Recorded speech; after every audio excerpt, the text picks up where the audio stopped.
little verbal phrasing trick that you can do comes up when a client or a prospect has an objection during that sales call or the sales consult.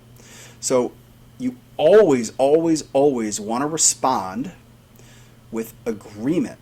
You want to agree and acknowledge that their feelings are valid.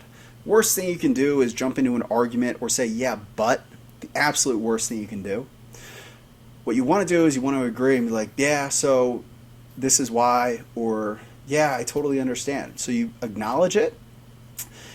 A million different ways that you can take this, but I always like to acknowledge it and then answer with a question.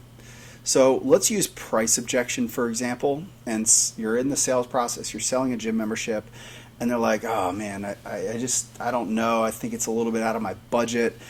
So you would say, yeah, I totally understand, we're definitely more expensive than you were probably hoping to spend or have seen before. Can I ask you a question, just out of curiosity? If the price was the exact same, what would have to be included for that to make sense? I really like that question because it forces them to be like, well, I would have to be guaranteed to lose whatever weight. I would get meal plans and I would get whatever.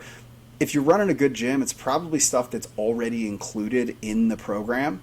And then you would want to answer like, okay, so you're looking for a place that you can do X, Y, and Z. And if you found that, it would probably be worth that. And they say, yeah, and be like, okay, well, we actually do have that. So you already got them to commit. So that's one way to handle it, where you take that. Yeah, I know. I know it's more expensive than this other gym. Can I ask you a question? And another question that you could ask is, well, what were you hoping to spend?